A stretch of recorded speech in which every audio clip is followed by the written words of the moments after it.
बिस्मिल ड्रामे की आने वाली एपिसोड्स में आप देखेंगे मूसा तो किसी सूरत पर इस ट्रॉमा से ही बाहर नहीं आ रहा कि उसके पापा उसकी माँ के साथ बेवफाई कैसे कर सकते हैं और तो वो उस लड़की से शादी कर लेंगे जिससे रेहाम इस हद तक नफरत करती है। ये बात वो किसी सूरत पर बर्दाश्त ही नहीं कर पाता। वो अपने बाप से साफ साफ कह देता है, अगर आपने उस लड़की को अपनी जिंदगी से न निकाला तो आप हमेशा के लिए अपने बेटे को खुद से दूर कर देंगे, खो देंगे मुझे। क्या आपने जरा बार भी अपनी बीवी के बारे में नहीं सोचा कि उन्हें इस बारे में मालूम होने के बाद कि आपने दूसरी शादी कर ली है पर क्या गुजरेगी। मैं आपको कभी माफ करने के लिए तैयार नहीं हो सकता जब तक आप इस दूसरी शादी को खत्म नहीं करते। मूसा, ये तुम किस लहजे में मुझसे बात कर रहे हो? वो रेहाम से कहते हैं, क्या ये तरबियत की है तुमने अपने बेटे की? किस तरह मुझसे मेरी आंखों में आंखें डालकर बात कर रहा है। शायद तुम इस हकीकत के बारे में अपने बेटे को इसीलिए बताना चाहती थी कि वो मुझसे इस तरह बात करने की कोशिश करे, इस तरह पेश आए। मूसा इस कदर गुस्से में होता है कि उस पर अपने बाप की बातों का जरा बार भी असर नहीं होता।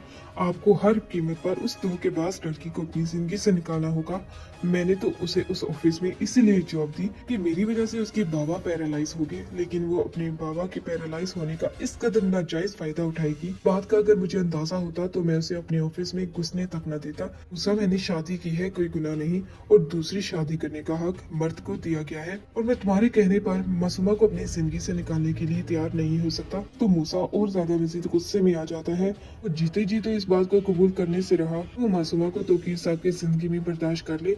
गुस्से से यहाँ तक कि वो अपने कमरे का दरवाजा बंद कर लेता है। तौकीर साहब अपनी बीवी से कहते हैं, अगर मेरे बेटे को कुछ भी हो गया ना तो मैं तुम्हें कभी माफ नहीं कर पाऊंगा। ये सब कुछ तुम्हारी वजह से हो रहा है।